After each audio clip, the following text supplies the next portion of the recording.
नमस्कार साथी मित्रों। महेंद्रपाल जी कहते हैं कि वो कुछ भी नहीं छुपाते हैं, मतलब कि वो एकदम ईमानदार आदमी है, ऐसा अपने आप को महसूस करते हैं। अभी मैं दानगढ़ जी से एक बात कहना चाहता हूँ कि आप कुछ नहीं छिपाते हो। आप कह रहे हो कि एआई शो संगठन आपने पहले बनाया था, वो पूरे भारत के लिए बनाया था। तो अंकल जी, आपने संगठन बनाया हो तब आपने पहला तो सेबी ने क्या कहा था वो भी पढ़ा होगा, क्योंकि कोई भी आदमी संगठन बनाता है तो वो पहले तो खुद छानबीन करता है और बाद में संगठन बनाता है। अभी संविधान क्या कहता है? सेबी ने जो आदेश दिया था 22 अगस्त 2014 को, उस टाइम सेबी ने बोला था कि पीएसएल हर एक निवेशक का पैसा 90 दिन में वापस लौटाए। अगर जो पीएसएल 90 दिन में पैसा वापस नहीं लौटाता है, मतलब कि 22 अगस्त 2014 से लेकर 3 महीना, यानी कि 22 नवंबर 2014 तक नहीं लौटाता है, तो 23 नवंबर से पीएससीएल के प्रमोटर हो, पीएससीएल के डायरेक्टर हो, पीएससीएल के हाउस पार्टनर, कंपनी का मैनेजर, इन सब के खिलाफ निवेशक खुद नज़दीकी पुलिस स्टेशन में एफआईआर करवा सकता है। वो आदेश सेबी ने 22 अगस्त 2014 को दिया था। आप सरदार जी कहते हो कि मैं कुछ नहीं छिपाता हूँ, तो ये आपने क्यों बात छुपाई? दूसरी बात, जब सेबी का ये आदेश छुपाने का कांड किया, उन लोगों को आप सवाल क्यों नहीं पूछ रहे हो? उन लोगों को सवाल पूछने की जिम्मेदारी आपकी ऑल इन्वेस्टर सेफ्टी ऑर्गेनाइजेशन की बन रही थी, लेकिन उस जिम्मेदारी का आपने पालन नहीं किया। क्यों नहीं किया महेंद्रपाल जी? इसके अलावा दूसरी बात आ रही है कि जब सेट कोर्ट के अंदर बेरोसी राजावत ने एफिडेविट दिया, तब उन बेरोसी ने बोला कि हमारे निवेशक संतुष्ट है जो प्लॉट की पॉलिसी है उसके अंदर। तो क्या दानगढ़ जी, आप कंपनी में पैसा लेते थे तब हर एक निवेशक को कहते थे कि आपको प्लॉट मिलेगा? ये आप क्यों छुपा रहे हो? हर निवेशक को पैसों के बदले में पैसा दिया जाता था। 2013 तक सभी निवेशकों को पैसे के बदले में पैसा ही दिया है। 12.5% मुनाफा दे करके हर एक निवेशक को संतुष्ट किया जा रहा था। तो ये बात आप क्यों छुपा रहे हो? तीसरी बात, जब पेरोसी राजावत ने एफिडेविट दिया सेट कोर्ट में, तो वो एफिडेविट भी आपने पढ़ा है, लेकिन आपने उसके ऊपर आपत्ति क्यों नहीं उठाई? चौथी बात, जब माननीय सुप्रीम कोर्ट का आदेश आया, उससे पहले बहुत सारे कंपनी के वफादार लोग थे, वो कहते थे कि कंपनी के हाथ में बहुत सारा कुछ आने वाला है और कंपनी खुद एक न एक दिन चालू होगी और आप सभी को न्याय मिलेगा। 2016 2 फरवरी 2016 पहले 22 अगस्त 2014 से लेकर 2 फरवरी 2016 तक बीच में जो गैप होती थी, उस गैप के अंदर जो कंपनी के संचालक कहते थे कि कंपनी की जीत होने वाली है और कंपनी चालू होने वाली है, उन लोगों को आप क्यों नहीं पूछ रहे हो? पांचवा सवाल, जब ये सारा हो गया तो 2016 के बाद उन सभी प्रमोटरों ने हाथ खड़े कर दिए कि अभी तो सुप्रीम कोर्ट का फैसला आ गया है, अभी हम कुछ नहीं जानते, सारा कुछ आरएम लोढ़ा जी के हाथ में है।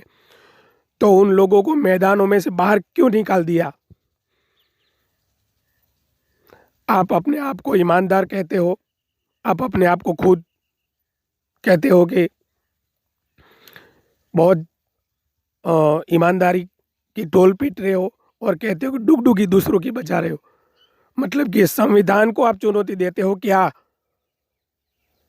आपने जो कल वीडियो बनाया, उस वीडियो के अंदर बड़ी बड़ी आंखें दिखा करके और कहते हो कि मैं कृपाण लेकर के आऊंगा, तो क्या आप क्या साबित करना चाहते हो? आतंकवादियों को बचाने के लिए इतना आप जुनून क्यों रखते हो? संविधान को बचाने का जुनून रखो ना। निर्मल सिंह भंगू ने गलत किया है, वो तो आपने एक बार नहीं 100 बार आपके मुंह से बोला है कि भाई निर्मल सिंह भंगू गद्दार है, लुटेरा है। तो उसके खिलाफ मुहिम छेड़ने की बजाय जो लोग संवैधानिक संस्थाओं को जानकारी देते हैं उनको बड़ी बड़ी आंखें दिखा करके डराते हो। धिक्कार है आपकी ऐसी राजनीति के ऊपर। आप कह रहे हो कि 17-18 तारीख को मैं बम्बई जा रहा हूं, किसी को भी मिलना है तो मिल लो। तो आपने संवैधानिक संस्थाओं को जानकारी क्यों नहीं दी आज दिन तक? 7.5 साल बीत चुके हैं।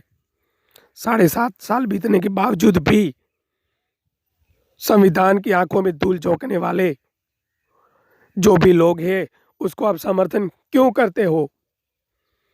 सवाल बहुत सारे हैं मेरे सर। आप कहते हो कि आमने सामने बैठो, हम बात करने के लिए तैयार है। क्या आप तो कृपाण दिखा रहे हो?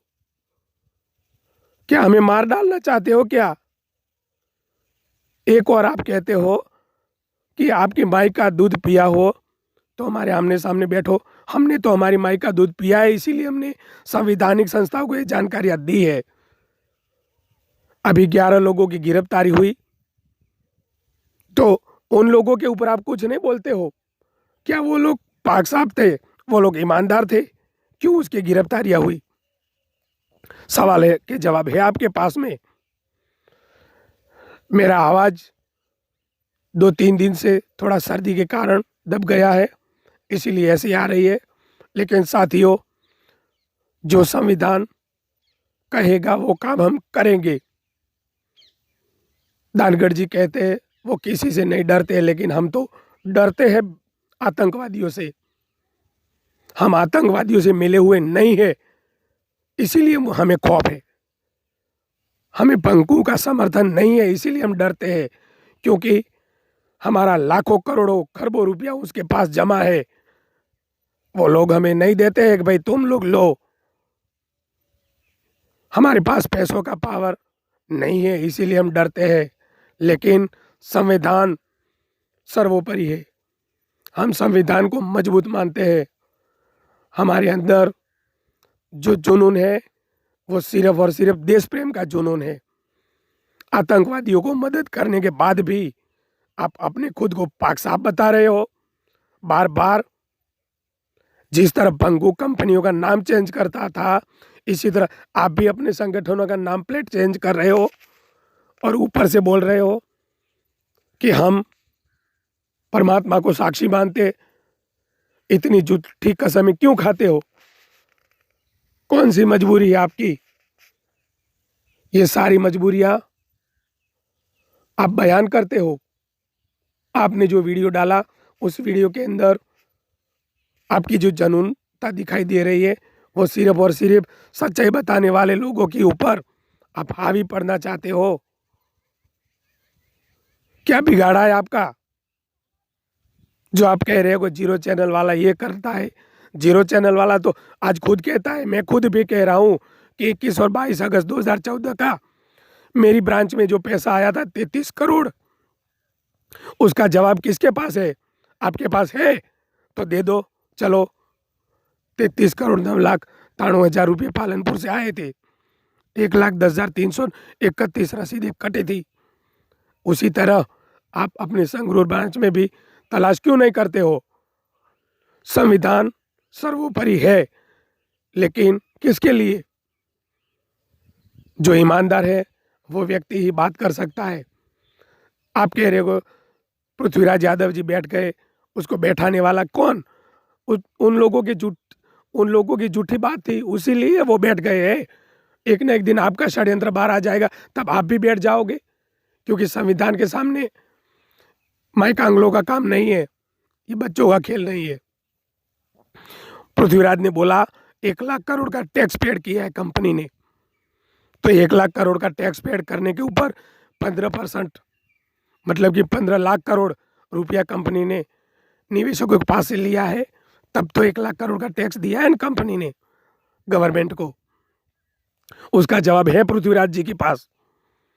अगर आप भी कहते हो कि भूमाफिया आपको दबाव देते हैं, आपको धमकियां देते हैं, तो भूमाफियों की लिस्ट आप संविधान को क्यों नहीं सौंपते हो? सर जी, ऐसा आंखों के ऊपर पट्टी बांधने का काम मत करिए। चाहे कुछ भी हो जाएगा, हम आपकी तरह किरपाण नहीं दिखाएंगे, हम आपकी तरह आंखें नहीं दिखाएंगे, क्योंकि हम तो आतंकवादियों से डरते हैं। हमारे ऊपर एक बार हमला हुआ था 15 दिसंबर 2019 के दिन, शायद पूरे हिंदुस्तान ने देखा है। तो हम तो आतंकवादियों के सामने नहीं भिड़ सकते।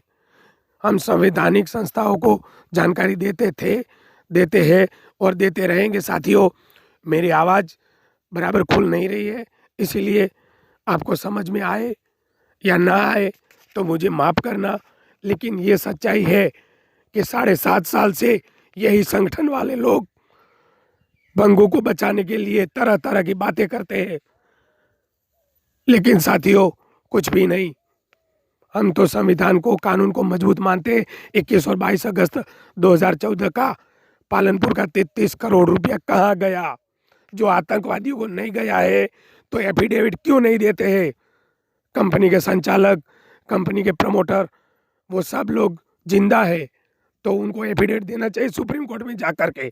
लेकिन उन लोगों को बचाने के लिए पृथ्वीराज यादव, तेजेंद्र पाल चेन्नई ये बोल रहे हैं, बहुत बड़ी बात करें महेंद्र पाल दानगढ़ जी, वो भी जिम्मेदार है, उन लोगों को शरण देते हैं।